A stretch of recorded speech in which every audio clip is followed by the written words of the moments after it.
Good afternoon.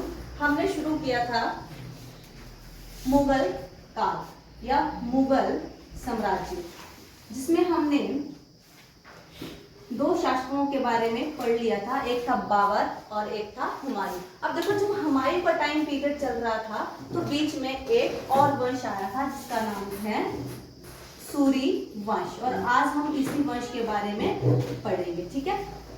Suri वंश में जो थे वो 3 शासक हुए। पहला शेरशाह सूरी, शेरशाह सूरी, ये संस्थापक भी है। ठीक है। कब से कब तक आया? 1540 से लेकर 1545 तक। उसके बाद आया सलीम शाह, जिसका टाइम पीरियड रहता है 1545 से लेकर 1553 तक। उसके बाद लास्ट में आया आदिल शाह, जिसका टाइम पीरियड है 1553 से 1555। ठीक है। अब थोड़ा सा पढ़ लेते हैं कि जो हमारे शेरशाह सूरी थे ये कहां से आए थे। ठीक है। तो देखो, जो शेरशाह सूरी के दादा थे इब्राहिम खां सूरी, ये बहलोल लोधी के टाइम में अफगानिस्तान से इंडिया आए थे। कहां से आए थे? अफगानिस्तान से इंडिया आए थे। ठीक है। और जो हमारे शेरशाह सूरी हैं, इसका जन्म कब हुआ था? पहले इनके पिता का नाम क्या था? इनके पिता का नाम था हसन खां। ठीक है। क्या नाम था? हसन खां। ठीक है। और ये सासाराम के जागीर थे। सासाराम के क्या हुआ? कुछ बोला? सासाराम के जागीरदार थे। जागीरदार। ठीक है। बिहार में क्लियर होगी ये चीज। और देखो, कब आए थे ये? बहलोल लोधी के टाइम में। कब था? कौन था ये बहलोल लोधी? मनीष, अंग्रेज कौन था बहलोल लोधी? वो तो मुझे भी पता है। इसने किस वंश की स्थापना करी थी? लोधी वंश की। कब करी थी? इंग्लैंड, तेरे को ब्रिटेन याद रहेगी तो ये भी याद। ठीक है। तो खां का जागीरदार था सासाराम का। ठीक है। और इसका जन्म किसका? शेरशाह सूरी का जन्म कब हुआ? 1472 ईस्वी में। कहा? होशियारपुर के बजवाड़ा में। होशियारपुर के नजदीक एक जगह है बजवाड़ा, वहां पे इसका जन्म हुआ। ठीक है। तो देखो, इसका जन्म जब हुआ, थोड़ा सा बड़ा हुआ, तो इसकी जो थी वो सौतेली माँ थी, तो उसके व्यवहार से हमेशा परेशान रहता था। आपको पता है, जब स्टेप मदर होती है तो छिटपुट हरकतें होती रहती हैं। तो उसके व्यवहार से ये बहुत दुखी था और ये कहाँ चला गया? जौनपुर चला गया। और उस टाइम जौनपुर जो था वो इस्लामी शिक्षा का एक प्रमुख केंद्र हुआ करता था। ठीक है। ये जो था आपका इस्लामिक शिक्षा का एक केंद्र था। ठीक है। और वहां पे इसने क्या किया? अरबी और फारसी की शिक्षा दी। ठीक है। इसने 2 लैंग्वेज सीखी, एक अरबी और एक फारसी। और ये बहुत ही योग्य शासक था। और इसकी योग्यता को देखते हुए इसके पिता ने क्या किया कि इसको वापस बुला लिया और अपनी जो जागीर थी, कौन? सासाराम वाली, वो क्या थी? इसे दे दी। ठीक है। अब वो इसे दे दी। तो देखो, ये बिहार का शासक कैसे बना? जब वापिस आए तो पिता ने वो जागीर दे दी, लेकिन उसकी माँ ने फिर से इसे परेशान करना शुरू कर दिया और वो फिर से कहाँ चला गया? वो यहाँ से बिहार चला गया। ठीक है। बिहार चला गया। और देखो, ऐसा मिलता जुलता नाम था। बिहार का शासक कौन था? बिहार का शासक था बहार खां। कौन था? बहार खां। और यहाँ से क्वेश्चन बनते हैं। ठीक है। बहार खां जो था बिहार का शासक था और इसके पास इसने क्या कर लिया? नौकरी कर ली। ठीक है, और जल्दी इसका जो था विश्वास पात्र बन गए। देखो एक बच्चा, जैसे आप लोग क्लास में हो, ठीक है, अब बुरा मत मानना, कोई एक बच्चा हो जो मेरा बहुत जिसको बोलते हैं फेवरेट बच्चा होगा, ठीक है, हालांकि वो चाहे पढ़ता भी नहीं है, लेकिन उसमें कुछ ऐसी एक चीज होगी, जैसे आप आर्मी के लिए जाते हो ना, आर्मी वाले क्या देख के आपको उठाते हैं, कि वो बहुत ज्यादा तेज दौड़ता है तब उठाते हैं? नहीं, किसी किसी ग्रुप में 35 से 40 बच्चे भी उठाते हैं, किसी ग्रुप में वो 8 बच्चे भी उठाते हैं। क्यों? क्योंकि वो आप में जो उनको चाहिए वो चीज देखते हैं। और इस बहार खां को भी इसमें एक ऐसी चीज दिखी, ठीक है, शायद वो किसी शासक में नहीं थी, कि एक योग्य जिसको बोलते हैं, और कहते हैं एक बार इसको शिकार करने के लिए ले गया और इसने एक ही तीर से शेर को मार डाला, ठीक है। तो उसने क्या किया, अब इसने शेर शाह को क्या उपाधि दे दी, शेर शाह को इसने शेर खां की उपाधि दे दी। क्या उपाधि दी? शेर खां की। क्यों? क्योंकि इसने एक शेर को एक तीर से मारा था। एक तीर से कभी शेर मरता नहीं है, लेकिन इतिहास में लिखा है, ठीक है, तो उसने शेर को जब तीर से मारा उसको शेर खां की उपाधि दी। अब देखो 1529 में जो है वो बहार खां की मृत्यु होगी, ठीक है। बहार खां की जब मृत्यु होती है तो इसका पुत्र जो था अभी छोटा था, नाबालिग था, जिसका नाम था जलाल खां। बाहर कोई है लग रहा है ना, जलाल खां। तो इसका जलाल खां का शेरशाह क्या बन गया? संरक्षक, ठीक है, क्लियर होगी ये चीज।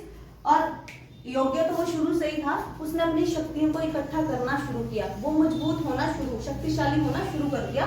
तो इसने क्या किया कि जल्दी ही इसको हरा के बिहार पर जो था अपना अधिकार स्थापित कर लिया, ठीक है।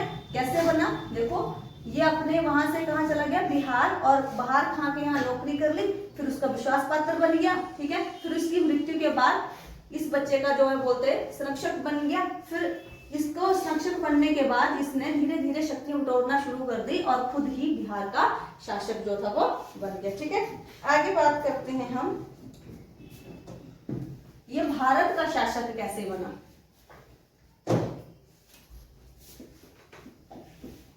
भारत का शासक, ठीक है। देखो 1532 ईस्वी में जब हुमायूं ने इसके ऊपर चढ़ाई करी तो इसने क्या किया? इसका जवाब नहीं दिया, यानी कि इसने इसके साथ लड़ाई नहीं की। मैंने पहले वाली क्लास में भी बताया है कि शेरशाह एक ऐसा व्यक्ति था, उसने मुगलों पर तब तक आक्रमण नहीं किया जब तक वो स्ट्रॉन्ग ना हो जाए। क्या किया उसने? तब तक आक्रमण नहीं किया कि जब तक वो स्ट्रॉन्ग ना हो जाए। इसने क्या किया कि इसने चुपचाप से क्या किया कि इसकी अधीनता स्वीकार कर ली, सिर्फ दिखाने के लिए। किसकी? हुमायूं की अधीनता स्वीकार कर ली। और शेरशाह क्या चाहता था कि मुगलों को भारत से निकालकर अफगान राज्य की फिर से स्थापना हो, ठीक है। तो अपना साम्राज्य स्थापित करना चाहता था। उसने क्या किया? अब देखो यहाँ पे उसने हुमायूं की अधीनता स्वीकार कर ली सिर्फ दिखाने के लिए। अब उसने क्या, देखो 1539 में क्या किया उसने? चौसा के युद्ध में किसको हराया? हुमायूं को हराया, ठीक है। फिर उसी के साथ उसने 1540 ईस्वी में कन्नौज के युद्ध में फिर से उसको हराया। और इस युद्ध में हारने के बाद जो हुमायूं को उसको देश छोड़कर कहीं और शरण लेनी पड़ी थी, ठीक है। और जब भारत का सम्राट देश छोड़कर चला गया तो भारत का स्वतंत्र शासक बन बैठा, ठीक है, भारत का स्वतंत्र शासक बन बैठा। और जब ये, इसका बचपन का नाम क्या था? फरीद खां। और इसने जब ये दिल्ली के सिंहासन पर बैठा, दिल्ली का सम्राट बना, तो जब ये सम्राट बना तो उसने किस नाम से उपाधि ली? शेर शाह सूरी, ठीक है। बचपन का नाम क्या था? फरीद खां, ठीक है। और जब इसने दिल्ली पर अधिकार किया तो इसने अपना नाम क्या रखा? शेर शाह सूरी। शेर शाह सूरी के नाम से ये सिंहासन पर बैठा, ठीक है। अब देखो, अब इसने दिल्ली पर तो आक्रमण कर लिया, दिल्ली अपने अधिकार में कर ली, लेकिन अभी एक बचते थे, कौन? राजपूत, ठीक है। तो इसने राजपूतों की तरफ जो था वो क्या किया? अपना ध्यान दिया। तो देखो इसने मारवाड़ के जो राजपूत थे, मारवाड़ के राजपूतों पर आक्रमण किया। और कहते हैं कि उस आक्रमण में ये इतना डर गया था, क्योंकि राजपूत जो थे बहुत स्ट्रॉन्ग थे, और इतना डर गया था, और उसने लिखा कि मैं मुट्ठी भर बाजरे के लिए हिंदुस्तान को गवा बैठा था, ठीक है, एक मुट्ठी भर बाजरे के लिए। मीन्स कि उसने ये छोटे उसको लगा कि मैंने यहाँ पे आक्रमण करके भूल करी है, तो उसने क्या बोला, मुट्ठी भर बाजरे के लिए पूरे साम्राज्य को गवा लगने था मैं, क्योंकि उसको अगर यहाँ पे नहीं जीतता तो उसका दिल्ली बिहार से चला जाता, ठीक है। तो उसने क्या किया, जीत तो गया लेकिन उसने खुद के लिए ये वर्डिंग की, ठीक है। और उसका अंतिम जो अभियान था वो था कालिंजर का, ठीक है, कालिंजर का अभियान था। और इसी अभियान के बाद इसकी जो थी वो मृत्यु हो गई थी। कब हुई थी, 22 मई 1545। क्या पढ़ रहा था अभी, 1545। कब तक था इसका शासन, 40 से 45, 45 से 53 सलीम था, 53 से 55 आदिल शाह था, ठीक है। तो इसकी डेथ कब होगी, 22 मई 1545, ठीक है। अब इसका शासन प्रबंध पढ़ लेते हैं। देखो जितने इसको एक विजेता के रूप में नहीं जाना जाता, उतने इसको शासक प्रबंधक के रूप में जाना जाता है। कहते हैं कि इसने अपने साम्राज्य को बहुत अच्छे ढंग से गठित किया था, ठीक है। तो सबसे पहले आता है हमारा शासन प्रबंध में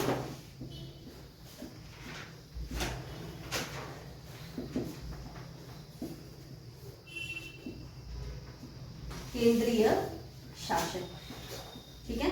अब देखो, आप देखते हो जितने भी आपने मूवीज या सीरियल्स देखे होंगे, राजा क्या क्या होते थे, बहुत सारे अधिकारी होते थे।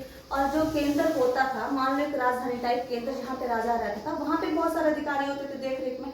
लेकिन इसने केंद्र का प्रशासन अपने हाथों में ले रखा था, सारे फैसले खुद लेता था, खुद चाहता था, ठीक है। और दूसरा इसका क्या था, प्रांतीय शासन।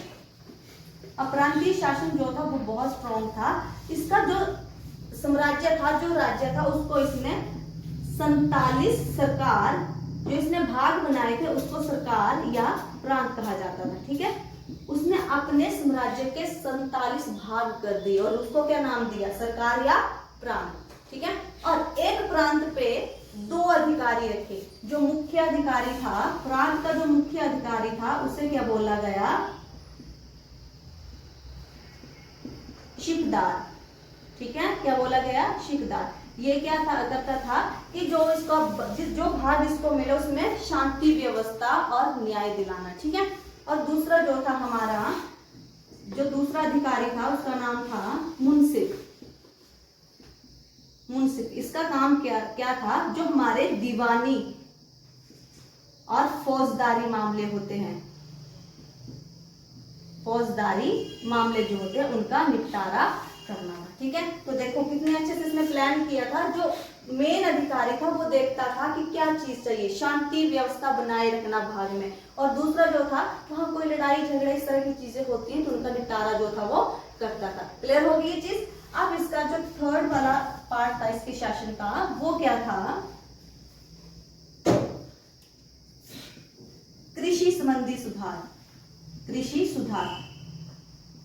देखो अब राजा क्यों करेगा कृषि सुधार, क्या जरूरत पड़ी राजा को, सबसे पहले राजा को क्या चाहिए, राजा के लिए सबसे जरूरी क्या होता है, बताओ, एक राजा के लिए जरूरी क्या होता है, सेना, ठीक है। अब सेना के लिए जरूरी क्या होता है, आप आर्मी में जा रहे हो, आपको क्या मिलेगा, वेतन, सैलरी। तो आर्मी के लिए जरूरी क्या है, वेतन। और वेतन कहां से आएगा, कृषि, कृषि से कैसे आएगा, टैक्स। क्लियर होगी क्या। देखो राजा के लिए जरूरी क्या होती है, सेना, सेना के लिए जरूरी क्या है, वेतन, यानी कि उसके खाने पीने की सही से व्यवस्था हो, उनको टाइम से वेतन मिलता रहे, है ना।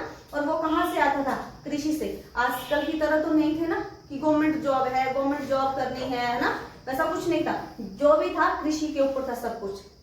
तो कृषि की तरफ इसने विशेष ध्यान दिया, क्योंकि यहीं से इसको टैक्स आना था, वहीं से जो उनके सैनिक थे उनको एक अच्छा वेतन मिल सकता था और उनकी सेना जो थी वो स्ट्रांग हो सकती थी, ठीक है। तो इसने कृषि पे सुधार किया और इसने सबसे पहले क्या किया, कृषि की पैमाइश करवाई, यानी कृषि को नपवाए, बंदोबस्त करवाया इसने कृषि का, ठीक है। और उसने कृषि की जो पैमाइश करवाई वो करवाई बीघों में, बीघा जो होता है, ठीक है, उसमें करवाई। अब जब इसने पैमाइश करवाई तो उसने 3 तरह की जमीन देखी, ठीक है। जमीन को उसने 3 भागों में बांट दिया, ठीक है, ताकि उसको काम करना जो है इजी हो जाए। कौन सबसे अधिक उपजाऊ है, कौन सी कम उपजाऊ है, कौन सी बंजर है, ताकि सही ढंग से उसकी जो है वो सुधार उसमें कर सके। ठीक है, और इसने जो टैक्स था, राजस्व था, वो क्या किया इसने 1/3 और 1/4, यानी उपज का 1/3 या 1/4 हिस्सा जो था वो आपको टैक्स के रूप में देना पड़ता था। और टैक्स के रूप में ये नहीं कि आप पैसा ही दोगे, नगद भी था और अनाज भी था, यानी कि आपको जो सही लगे वो। ठीक है, यानी कि आप जो आपने टैक्स देना है वो आप पैसे के रूप में नगद भी दे सकते थे और अनाज के रूप में भी दे सकते थे। और दूसरी चीज इसने क्या किया, देखो हमने जितने भी पीछे राजा महाराजा पढ़े वो क्या करते थे कि टैक्स कलेक्ट करने के लिए एक अधिकारी की नियुक्ति किया करते थे, लेकिन इसने किसानों को क्या बोला कि टैक्स खुद खजाने में जमा करवाओ। ठीक है, क्यों? क्योंकि ताकि अधिकारी उनसे ज्यादा पैसे ना ले सके, क्योंकि टैक्स जो कलेक्ट करते थे वो ज्यादा पैसे लिया करते थे, जबरदस्ती टैक्स वसूल करते थे। इसने क्या बोला कि टैक्स को खुद खजाने में जमा करवाओ। क्लियर होगी ये चीज? अब चलते हैं आगे, सैनिक प्रबंध कैसे थे इनके।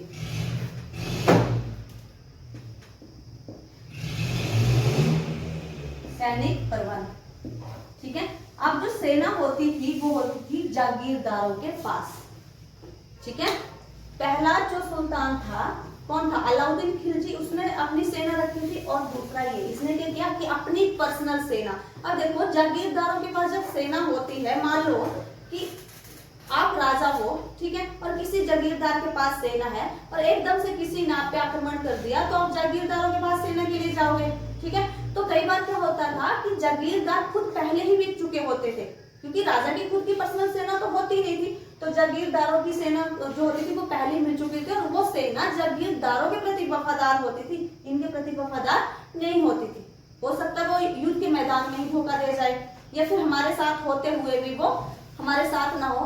आप आगे पढ़ोगे प्लासी का युद्ध, उसमें भी वही हुआ था सिराजुद्दौला के साथ। उसकी स्वयं की सेना जो थी वो क्लाइव के साथ मिल गई थी, इसलिए उसको युद्ध के मैदान से भागना पड़ा। तो इसने क्या किया कि अपनी केंद्रीय सेना रखी। ठीक है, क्या किया इसने? अपनी एक केंद्रीय सेना बनाई जो राजा ने उसकी देखरेख करता था। ठीक है, केंद्रीय सेना। और दूसरी चीज, जब सैनिकों की भर्ती होती तो उसके लिए भी अधिकारी रखे होते थे, लेकिन इसने सैनिकों की भर्ती करना खुद शुरू कर दिया कि खुद सैनिकों की भर्ती करेगा, उसके अधिकारी सैनिकों की भर्ती नहीं करेंगे। और दूसरा इसने क्या किया, इसने घोड़े दागना और हुलिया रखने की प्रथा को फिर से अपनाया। हुलिया रखना, अब ये क्या है? घोड़े दागना और हुलिया रखना। आप आर्मी की भर्ती के लिए गए थे, मैं बार बार ये एग्जांपल दे रही हूँ। आपको क्या किया, आपकी हाइट कितनी है, आपका वेट कितना है, आपकी चेस्ट कितनी है, ये सारी चीजें हुई थी, वही था हुलिया रखना। अब ये प्रथा क्यों शुरू करी गई थी? होता क्या था कि जैसे पहले क्या होता था कि एक सैनिक अपने किसी रिश्तेदार को लड़ने के लिए भेज दिया करता था। ठीक है, और देखो ऐसे इंसान थे, ऐसे इंसानों को भेज देते जिनको पता ही नहीं था, लड़ने का ही नहीं पता था, तो क्या होता? हारना तो था और उनकी जान भी जाती। तो इसलिए क्या किया, इसने हुलिया रखना कि मैंने किस सैनिक को भर्ती किया है, उसकी लंबाई कितनी है, उसकी चेस्ट कितनी है ना, उसका वेट कितना है, तो उसने हुलिये रखने। जो आज तक चल रही है, आपके भी हुलिये रखे जाते हैं ना आर्मी में, वर्क मार्क ये सारी चीज सब कुछ रखा जाता है, एवरीथिंग रखा जाता है, तो वहां से शुरू हुई। और घोड़े डालना क्या होता था कि हमारे पास आज भी अच्छी किस्म के घोड़े नहीं होते हैं, तो घोड़े आते थे अर्ब से। ठीक है, तो जैसे जिन सैनिकों को, जो घुड़सवार थे, जिन सैनिकों को घोड़े दिए जाते थे, वो क्या करते थे, जो घोड़े अर्ब से आते थे उनको कहीं और बेचकर एक मरने वाला घोड़ा, एक दुबला पतला जिसको कमजोर घोड़ा लाकर सेना में भर्ती कर देते, जिससे राजा को क्या होता? नुकसान होता, क्योंकि अरबी घोड़े की वैल्यू बहुत ज्यादा थी उस टाइम पे। कहते थे कि 10 रुपए में मिलता था अरबी घोड़ा, और जो तो सैनिक थे उसको कम रेट में 5 से 7 उसको घोड़ा फ्री मिल रहा है, क्योंकि उसको तो राजा दे रहा है घोड़ा, उसको घोड़ा फ्री मिल रहा है और ऊपर से वो उसका लाभ उठा रहा है। ठीक है, तो उसने क्या किया, घोड़े दागने, यानी कि उनकी एक मोहर हुआ करती थी राजाओं की, वो उनके पैर पे लगा देते थे। ठीक है, और किसी सैनिक ने घोड़ा बेचा और मोहर वाला घोड़ा कहीं बाहर पाया गया और फिर वो निकाल लेते कि कहां से घोड़ा बिका है, तो उस सैनिक को सजा दी जाती थी, पनिशमेंट दी जाती थी। ठीक है, उसके बाद इसने क्या किया,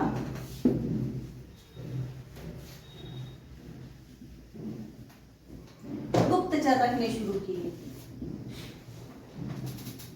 ठीक है, इसने क्या किया, गुप्तचर जो थे वो रखने शुरू किए। क्यों?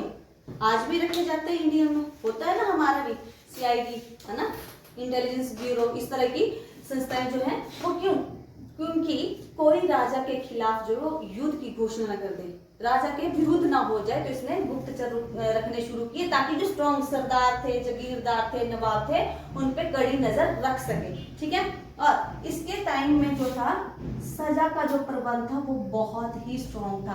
कौन सा शासक कम्युनिस्ट जो कम तोलने पर उनका मांस काट लेता था उतना ही, वैसा ही कुछ यहाँ पे सजा थी। कौन था वो, हम पढ़ चुके हैं ये चीज, अलाउद्दीन खिलजी। ठीक है, उसने क्या किया था, इसकी तरह कुछ किया था कि अगर कोई इंसान कम तोलता है, जितना कम तोलेगा उसके शरीर से उतना मांस जो था वो काट लिया जाता था। और यहाँ पे इसने क्या किया कि छोटी सी सजा के लिए भी ही प्राण दंड दिया जाता था।